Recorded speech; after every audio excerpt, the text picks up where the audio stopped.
제가 제목 컨설팅을 하다 보면은 분명히 더 좋은 대안이 있음에도 불구하고 네. 귀찮다는 이유로 뭐 아니면 잘 모르니까 공부를 해야 한다라는 이유로 노력하지 않는다는 거죠. 그래서 기존에 본인이 하는 방식대로 재테크를 하다가 기회를 놓치고 후회하는 경우를 제가 한두 번 본 게 아니거든요. 오늘 이제 슈퍼리치들의 얘기를 할 텐데 이들이 하는 방식을 뭐 그대로 해야 한다 뭐 이렇게 제가 얘기하는 건 아니고요. 그 중에서 본인이 이게 맞는 부분이 있을 거고요. 그런 부분은 뭐 참고할 수 있고 본인이 공부하고 노력해서 실행을 해보는 게 중요할 것 같아요. 네. 부자 되는 거 사실 그렇게 어렵지 않습니다. 오. 대단한 노력을 해야 하는 것도 아니고요. 네. 그러니까 남들보다 조금만 합리적으로 생각해서 차근차근 한 발 한 발 나아가다 보면은 부자가 되거든요. 사람들은 너무 조급해요. 그러니까 일확천금은 근데 사실 운이거든요. 그렇죠. 운이 아니라도 얼마든지 부자가 될 수 있어요. 아.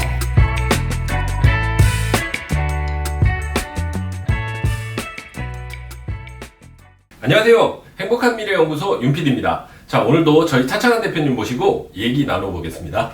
안녕하세요. 네, 안녕하세요. 네, 안녕하세요. 자, 대표님, 오늘은 또 어떤 얘기를 준비해 주셨을까요? 네, 오늘은 슈퍼리치라고 하는 그러니까 조금 부자가 아니고 많이 부자. 네, 많이 부자인 네. 사람들에 대한 도서가 지난달에 나온 게 있어요. 네. 그래서 그 얘기를 한번 해보려고 하는데 국내요? 네, 국내. 아, 국내. 금액대가 너무 크니까 네. 사실 이제 뭐 나랑 관련 없는 얘기 아니냐 네. 뭐 이렇게 생각하시는 분들도 계실 수 있어요 사실. 네. 근데 그들의 얘기에서 이제 본인이 뭐 재테크에 참고할 만한 그런 얘기가 있지 않을까 싶어서 준비해봤습니다. 네네. 일반적인 중산층이나 서민보다는 부자들이 재테크를 조금 더 잘할 것 같죠. 그래서 부자가 된 이유도 거기에 있을 거고요. 도움이 되는 내용이 저희한테도 있을 거라고 생각이 됩니다. 먼저 슈퍼리치라고 하는 사람들은 어떤 사람들인지 좀 알아보고 싶은데요. 네, 어떨까요?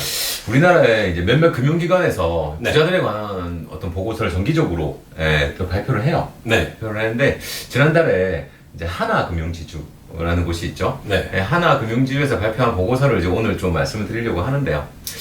이 보고서에 따르면은 이제 가구 기준으로 네. 이제 금융자산이 100억 원. 100억 원이요. 금융자산만 100억 원. 네. 100억 원이 넘거나 네. 아니면은 총자산이 300억 원. 네. 300억 원이 넘는 사람을 이제 슈퍼리치라고 정의를 하고 있어요. 네. 그 보고서에 따르면은. 네. 자, 이 슈퍼리치를 조사를 한 거죠, 나름. 네. 하는 사람들의 총 자산의 평균이 네. 323억 원이라고 하고요. 연 평균 소득은 네. 12억 원이라고 합니다. 와. 그 유튜브에 보니까 그 뭐 매월 1억 버는 남자 네. 뭐 이래가지고 매억남이라는 사람이 있더라고요. 매억남이요? 그래서 지금 뭐 슈퍼리치들이 뭐 매억남이다 이렇게 보시면 될 것 같습니다. 네, 엄청난 분들이 많은 것 같습니다. 예, 자산 323억에 연봉이 12억이라고 합니다. 와, 입이 떡 벌어지는 수치 아닙니까? 예, 그리고 일반인들하고 너무 차이가 나서 그런지 위화감이 조금 느껴지시는 분들도 있을 것 같고요. 이런 분들 얘기를 일반인들이 알아야 될 이유가 있을까요? 네, 제가 한 20년 가까이 네. 종합자산관리사를 하면서 네, 소득이나 자산이 뭐 많으신 분들도 많이 만났고 네. 그다음에 뭐 그렇지 않으신 분들도 많이 만났는데요. 네, 그러니까 100%라고 말은 못하지만은 소득이나 자산이 많으신 분들은 이유가 있다. 라는 생각을 많이 하게 되더라고요. 네, 누구나 경제적으로 여유 있는 삶을 뭐 꿈꾸잖아요. 그렇죠. 근데 이런 분들은 일반인들보다 소득이나 자산을 늘리기 위해 훨씬 노력을 많이 하더라고요. 사실은 그렇지 않은 사람들이 더 많이 노력해서 사실은 그걸 따라잡아야 되는 건데 그렇죠. 문제는 오히려 자산이나 소득이 많으신 분들이 더 노력을 한다는 거죠. 그러니까 그래서 양극화가 더 심화되는 부분도 있는 것 같아요. 그렇죠. 그러니까 물론 우리 사회에 뭐 어떤 시스템의 구조적인 문제도 분명히 있어요. 양극화에 일조하는 부분도 분명히 있을 텐데 근데 뭐 저는 한 개인이 그걸 바꾸기가 쉽지가 않잖아요, 사실은. 쉽지가 않고. 근데 노력하는 분들이 굉장히 많기 때문에 개인적으로 조금만 그러니까 노력하지 않는 분들이 굉장히 많기 때문에 개인적으로 조금만 노력한다면 누구나 부자가 될 수 있다라고 생각을 하고요. 제가 제목 컨설팅을 하다 보면은 분명히 더 좋은 대안이 있음에도 불구하고 귀찮다는 이유로 뭐 아니면 잘 모르니까 공부를 해야 한다라는 이유로 노력하지 않는다는 거죠. 그래서 기존에 본인이 하는 방식대로 재테크를 하다가 기회를 놓치고 후회하는 경우를 제가 한두 번 본 게 아니거든요. 오늘 이제 슈퍼리치들의 얘기를 할 텐데 이들이 하는 방식을 뭐 그대로 해야 한다 뭐 이렇게 제가 얘기하는 건 아니고요. 그 중에서 본인이 이게 맞는 부분이 있을 거고요. 그런 부분은 뭐 참고할 수 있고 그다음에 본인이 공부하고 노력해서 실행을 해보는 게 중요할 것 같아요. 네. 부자 되는 거 사실 그렇게 어렵지 않습니다. 오. 대단한 노력을 해야 하는 것도 아니고요. 네. 그러니까 남들보다 조금만 합리적으로 생각해서 차근차근 한 발 한 발 나아가다 보면은 부자가 되거든요. 사람들은 너무 조급해요. 그러니까 1억 천금은 근데 사실 운이거든요. 네. 노력하지 않는, 뭐, 소위 말해서, 기본을 깔아주는 사람들이 많기 때문에 조금만 노력해도 뭐, 그래도 부자가 될 수 있다. 뭐 그런 말씀이신 것 같아요. 근데 슈퍼리치들 얘기들도 궁금하죠. 저희들이 이제 할 수 있다라고 생각을 하면 이 사람들은 또 재테크하는 방식이 있을 것 같아요. 그걸 보고 또 저희가 얻어갈 수 있는 것도 있을 겁니다. 네, 그런 거는 어떤 것들이 있을까요? 네, 일단 이분들의 직업은 네. 보면은 이제 뭐 기업 경영자, 기업 경영자가 29%로 제일 많더라고요. 아, 네네. 그다음에 이제 의료나 이제 뭐 법조계 전문직, 네. 소위 말하는 사자라고 하는 사람들이겠죠. 아, 예. 이런 분들이 한 20% 아, 정도 되고요. 그다음에 기업체 임원하고 부동산 임대업자, 아. 부동산 임대업자, 이제 건물주 뭐 이런 그렇죠. 것들이죠. 예. 각각 12% 정도 나왔는데요. 그러니까 본인의 분야에서 성공을 했거나 뭐 아니면 이제 공부를 잘한 사람들인 것 같잖아요. 그렇죠. 그러니까 제가 사람들을 보면은 어디서든 뭐 일이 크든 작든 그 분야에서 잘하는 사람들은 어디 가도 잘하더라고요. 잘 못하는 사람들은 어디 가도 잘 못해요. 네.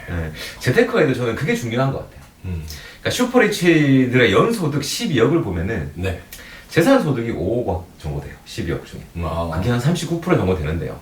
그러니까 보고서에서는 또 이제 슈퍼리치 말고 일반 리치, 금융자산이 약간 100억이라 그랬잖아요. 네네. 근데 10억 이상.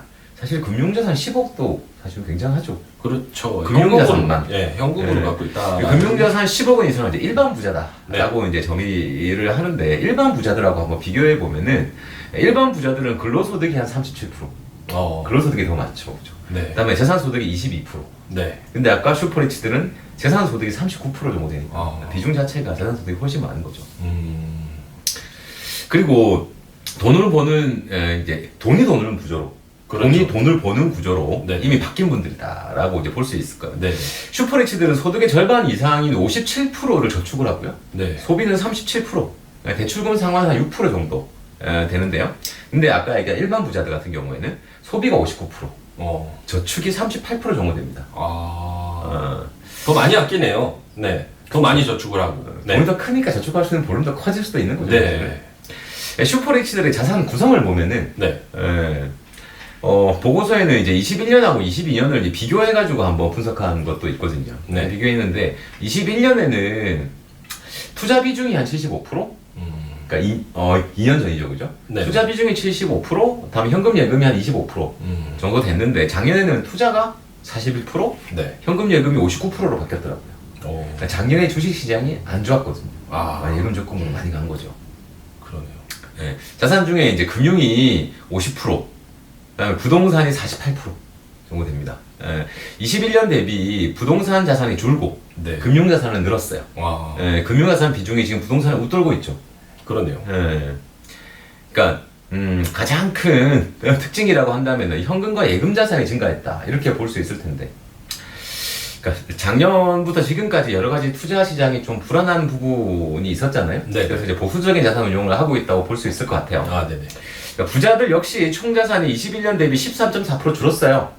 줄기는 좀 줄었어요, 부자들도. 네네네. 이는 이제 부동산 가격이 많이 하락을 했잖아요. 네. 부동산 가격이 떨어지면서. 그렇죠. 네. 하락의 영향이 좀 있고, 네. 그다음에 주식 시장의 부진도 또 영향을 좀 준 것도 있을 거고요. 그렇죠. 네.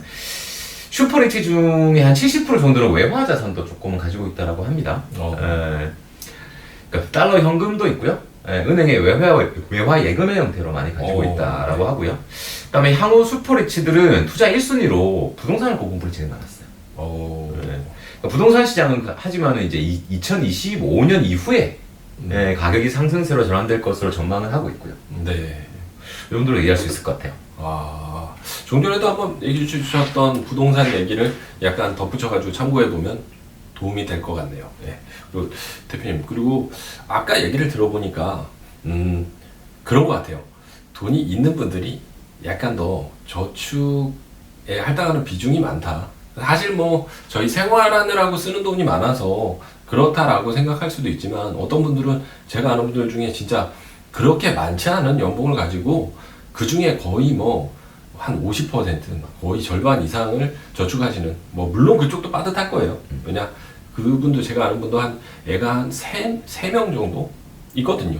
근데도 내가 안 쓸 거 안 쓰고 안 할 거 안 해서 지금은 상당한 자산을 모은 걸로 알고 있거든요. 예, 그런 분들 얘기 생각하면, 예, 부자가 그만큼 많이 저축을 했었고 그 시드머니로 뭔가 만든 게 아닌가 하는 그런 생각이 드네요.